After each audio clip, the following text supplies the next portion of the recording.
নিঃস্ব অবস্থায় কি দোয়া করতে পারেন একজন মানুষ, এই দোয়াটা শিখে নেন, ইনশাআল্লাহ আপনার জীবনের সমস্ত সংকট কেটে যাবে ইনশাআল্লাহ। আমি নিজেও ওই দোয়াটা বেশি বেশি করার চেষ্টা করি।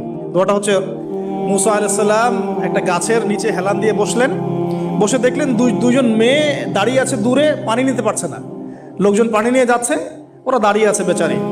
মুসা আলাইহিস সালাম গিয়ে বললেন, কি সমস্যা আপনাদের? এটা নিয়ে আপনারা আবার মেয়েদের সাথে কথা বলার চেষ্টা করেন। ঠিক আছে, তো মাহারাম গায়রা মাহারাম মেনে চলে।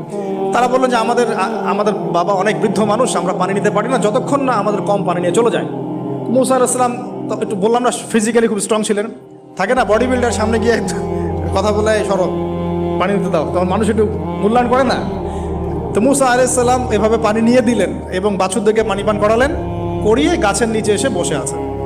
বসে বসে তিনি দোয়া করছেন, এই যে দোয়াটা তিনি দোয়া করছেন, রব্বি, একটা নেক কাজ করলেন, নেক কাজ করলেন না, মানুষের উপকার করলেন, নেক কাজ করে এসে গাছের নিচে বসে দোয়া করছেন, আল্লাহ এখানে তো আমার খাবার পানি বাসস্থান কিছুই নাই, আমি কি করব?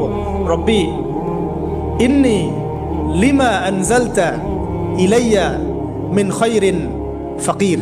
অর্থ হচ্ছে, হে আল্লাহ, তুমি তোমার পক্ষ থেকে আমার উপরে যে নেয়ামতগুলো দিবে, আমি এর জন্য ফকির হয়ে বসে আছি।